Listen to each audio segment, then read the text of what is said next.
Typically when I go on vacation, I take my giant 35-liter Peter McKinnon bag and pack it with as much potential camera gear as it can fit. But the gear that I take with me versus the gear I actually use is drastically different. So for this vacation, I decided to go a little less and just pack the absolute essentials. And I don't think I'll be going back to the big bag. Hey everyone, my name is Zach. Welcome back to the channel. I'm a pastor and videographer, but more important than that, I am a husband and a father. And recently, my wife and I took our first ever kidless vacation with our friends. The 8 of us went out to Breckenridge, Colorado, and we just spent a weekend out there having fun, skiing, snowmobiling, hanging out. You can check that vlog out here if you want to see that. But I decided that on this trip, I didn't want to bring a ton of camera gear with me. I just wanted to bring the essentials. And I'm really thankful that I did. So I thought today I would walk you through the different things that I brought, why I brought them, because each one of these cameras had a very specific reason that it came on the trip. So this trip was just supposed to be a fun experience with friends. And so I knew I didn't want to bring a lot of stuff, but being creative and being a nostalgic person, I knew I wanted to bring some cameras with me, but I didn't want to be that obnoxious guy with, you know, the big cameras or all of the audio equipment or flying the drone. So, you know, I dropped the drone from the bag, didn't bring that. Didn't bring the professional camera because there was no real need for that. Everything that I could do, or I needed to do, you know, take photos on, I could do with a smaller camera. I dropped half of my audio gear. I didn't bring any, you know, little lights or anything like that. Like I just went with the bare bones, minimal kit. And that really just left me with the essentials. Okay, so starting off would be my everyday carry camera. This is the Fujifilm X100F, and this is my go-to everyday carry camera. And there was no way that I was leaving this camera behind. I knew that on this trip I wanted to take some, you know, nice landscape shots if I had the opportunity, but I also wanted just to capture the memories of this trip in stills format. And this camera just does such an amazing job at that, and it's so minimal. Its profile is just so small, and it just looks so good inside and outside. The images that you get from this camera are just amazing.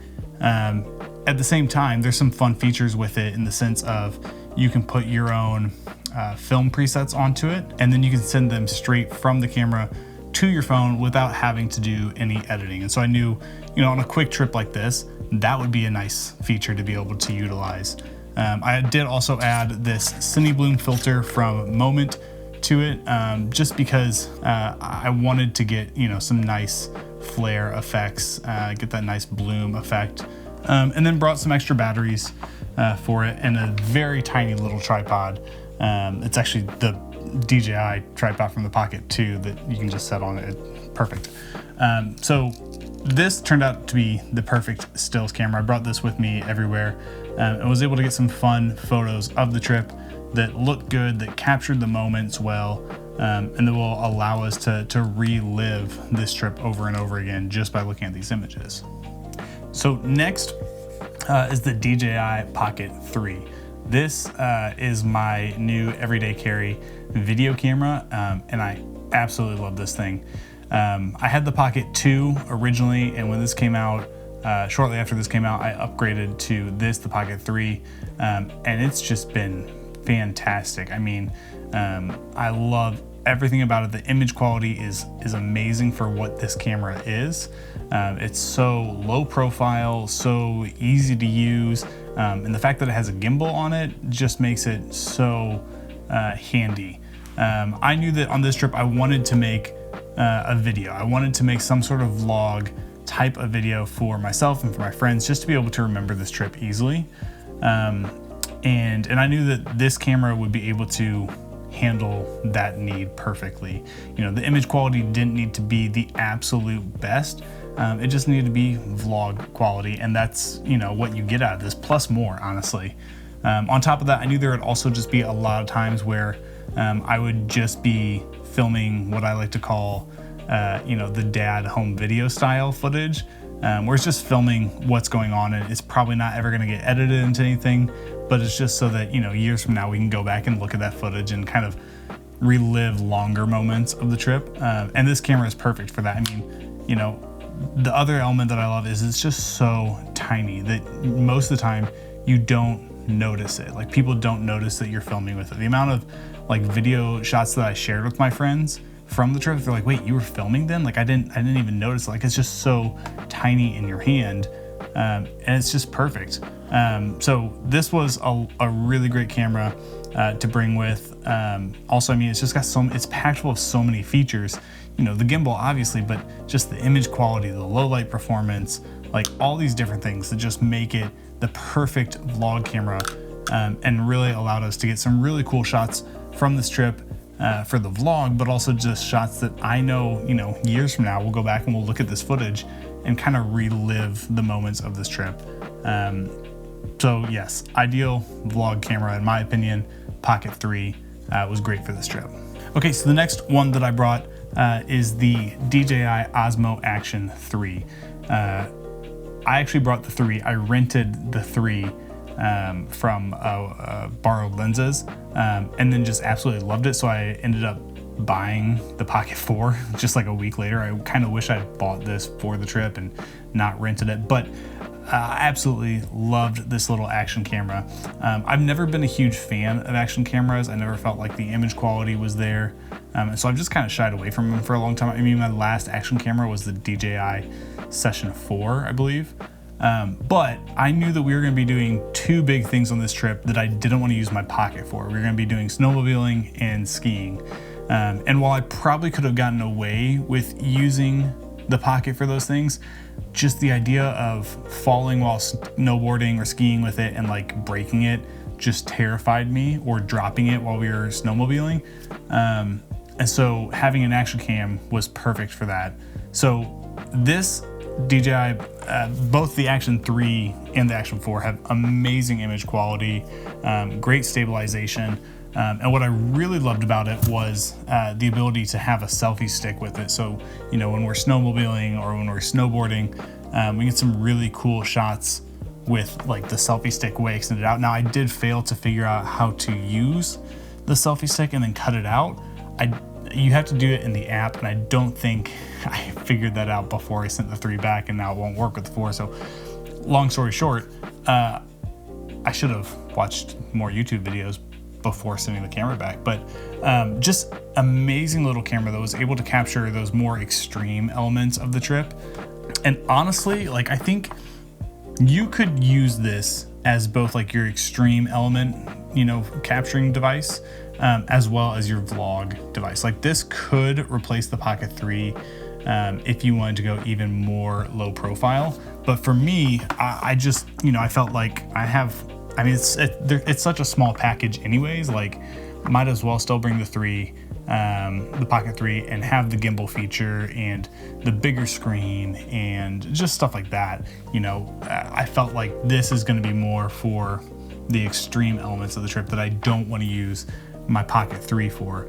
And it turned out great. It gave us such cool shots. I mean, it's so fun to watch back these shots of us skiing and snowboarding. And I think for my friends, you know, a lot of time you don't typically think of getting footage of you doing these big, fun, you know, crazy things.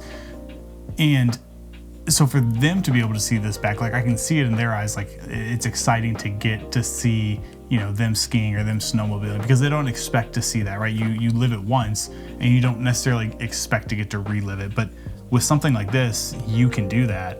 And to me, that's amazing. Like, why would I not want to relive those moments? Because they're so fun and enjoyable. And while you're not getting the same joy out of it, right? Like, I'm not, like, when I'm watching this, I'm not feeling the same joy as riding down the mountain on a snowboard, but like, it's still so cool to see that footage back. So this was a great addition to the kit. Loved bringing it, and it'll definitely be coming with me on all trips from now on. And then the final camera I took was one that took up probably the most space, and was probably the least necessary, but honestly it was my favorite and the one that I'm most glad that I brought. This is my Canon 310 XL. It is my Super 8 camera. And I mean, honestly, I think this was the king of the trip. What I love about Super 8 footage, while all these other cameras can capture the moments, I think what Super 8 captures is like the pure, unadulterated joy and like emotions of the trip. And to me, like that was so important. Like looking back at the Super 8 footage, like I see the joy and like the, you know, humor and laughter, like all that stuff. And it feels different. Like I feel that joy differently than I feel it when I'm watching it on the other cameras. And that probably sounds weird, but I don't know. That's how I can best explain it. There's just something so pure and unadulterated about like film image from a Super 8 camera. And I just knew that this trip was going to be a very fun trip. It was going to be a very joyous trip. And I wanted to be able to capture that. At the same time, I wanted to be able to get some cool film shots of, you know, the mountains and the snow and all this stuff. And I definitely was worried about bringing this with me on certain things like snowboarding and snowmobiling, but I still did it. I packed it in the bag and just kind of hoped for the best. Pulled it out at a couple different moments, and I was really, really glad that I did. I got some cool shots of both the views that we saw while snowmobiling, and then just some of my friends snowboarding, skiing. Actually, they were skiing. I think everyone else around kind of got a cool kick out of it.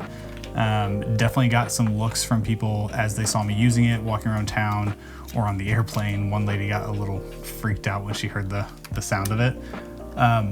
But it just, I think this was the king of the trip. This stole the show. So for me, probably be bringing a Super 8 camera with me on most of my vacations from now on. And then I was able to fit all of this gear into the PGY Tech on-go 10-liter bag. This sling is one that I don't typically use a lot. There's elements of it I don't love, but it had a very specific purpose for this trip that was essential. One was just the fact that it could fit all of this stuff perfectly. I was able to have, you know, different compartments inside. You can see on the inside, there's dividers, there's a zipper pouch here. There's even like a cool couple of pouches over here, and then a back pouch for like, I put my Kindle and a notepad back there, but this bag was just perfect. Oh, this is the 6-liter, not the 10-liter.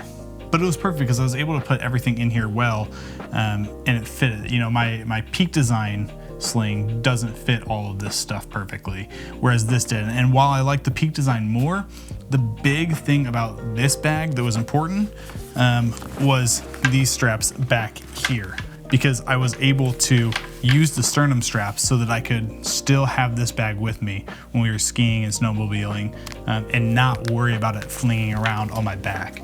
And that was just perfect. So I was able to fit all of this stuff plus a few additional things into this bag, and it just worked out perfectly. All of that stuff, the minimal vacation kit, will probably be my go-to vacation kit here in the future. And I don't regret a single piece of it. And more importantly, I don't regret not bringing something that I used to bring. Did I say that right? So that's it. That's my minimal vacation kit. So if you like this video, go ahead and hit that like button. Subscribe if you're not already. Try to put a bunch of content about cameras and the essentials that, you know, I use to capture my life as a husband and a father and a friend and all this different stuff. Hoping to put out some more content about some of these cameras specifically coming soon. And like I said, if you want to check out the vlog from the Breckenridge trip, you can watch it somewhere up here. So we'll catch you guys next time. Until then, I don't know, be good. Sounds like I'm talking to a kid. Until then, have a good day. This is what happens when you just try to act normal on camera. You just start speaking and saying things and you don't know where you're going. It's like, is it Michael Scott who says that? Sometimes I'll start a sentence and I don't even know where it's going. I just hope I find it along the way. Like an improv conversation. Improvisation. Anyways, bye.